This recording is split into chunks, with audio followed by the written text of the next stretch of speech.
दोस्तों नमस्कार। दोस्तों एक बार फिर मैं बिंदेश्वरी मेरे यूट्यूब चैनल बिंदेश्वरी ऑफिशियल में आप सभी का स्वागत करता हूं।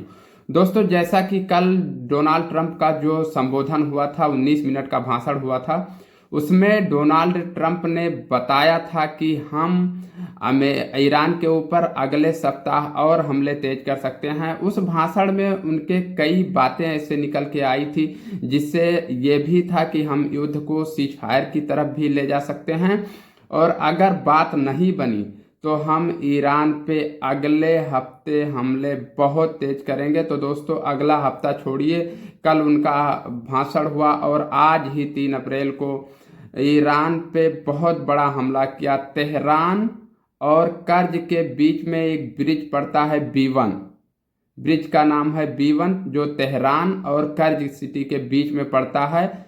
136 मीटर जिसकी हाइट है, जिसके खंभों की हाइट है दोस्तों 136 मीटर, उस पे हमला किया है अमेरिका ने। दोस्तों बहुत बड़ा हमला है, इसलिए कि वो ब्रिज पे अमेरिका का हमला करने का मतलब वो हुआ कि इनके रूट को डाइवर्जन किया जा सके। वहीं ईरानी मीडिया में खुलासा किया गया है कि इस हमले में 8 लोग मारे गए हैं और 95 से ज़्यादा लोग घायल हुए हैं। दोस्तों तो अमेरिका भी अब लगातार हमले करने को तैयार है, क्योंकि ये सीज फायर पे बात बनेगी नहीं, ये भी बात लगभग तय है कि अभी ईरान किसी भी सीज फायर के लिए बातचीत करने को तैयार नहीं है। तो अमेरिका के राष्ट्रपति डोनाल्ड ट्रंप का जो बयान था कि हम अगले हफ्ते हमले तेज करेंगे, वो अभी से शुरू कर दिए हैं। तो इसका मुंहतोड़ जवाब ईरान देगा, कैसे देगा, ये भी बहुत बड़ा सवाल है दोस्तों, क्योंकि ईरान के इंफ्रास्ट्रक्चर पर, वहाँ के हॉस्पिटल पर, स्कूलों को, पुल को निशाना बनाया जा रहा है, जिससे कि ईरान की पूरी अर्थव्यवस्था चरमरा जाए दोस्तों। क्योंकि आप रूट डाइवर्जन पे ऐसे अटैक करते हैं, पुल को उड़ा देंगे, तो जब रास्ते ही नहीं रहेंगे तो आपका कोलैप्स ज़्यादा होगा दोस्तों। तो इतने बड़े ब्रिज को निशाना बना के एक संदेश दिया गया है कि अब हम हमले तेज करेंगे, अब हम रुकने वाले नहीं हैं। ये डोनाल्ड ट्रंप का एक संदेश है। वहीं दोस्तों इसी ही वीडियो में हम आपको बताते चलें कि अमेरिका के अंदर खुद बवंडर मचा हुआ है दोस्तों।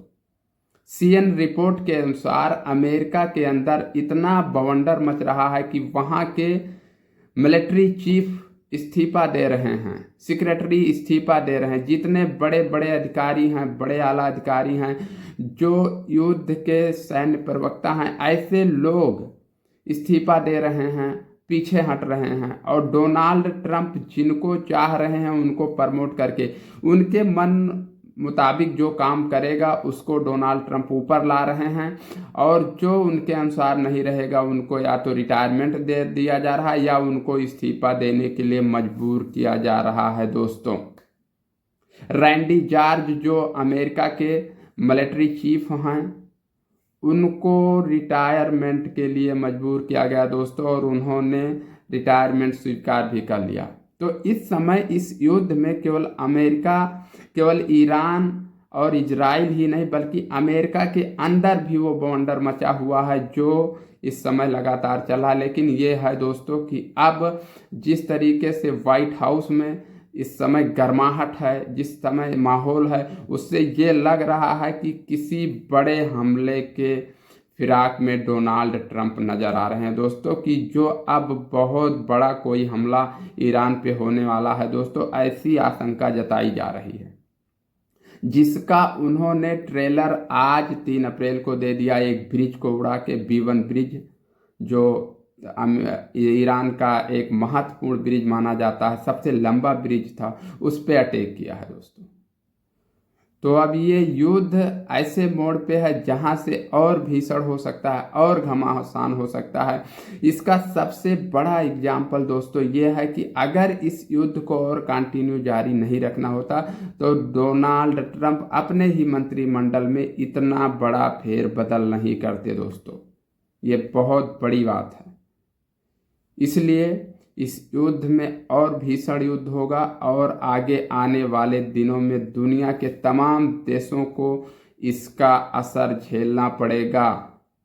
एक लॉकडाउन की तरह होगा। तेल पेट्रोलियम क्राइसिस होगा। बहुत बड़ी बात है दोस्तों। तो दोस्तों ऐसे ही अपडेट के लिए आप मेरे चैनल को सब्सक्राइब कर लें, बेल आइकन प्रेस कर लें, कोई नया वीडियो कोई नया अपडेट हो जिसका नोटिफिकेशन दोस्तों आपको तुरंत मिल जाए। नमस्कार।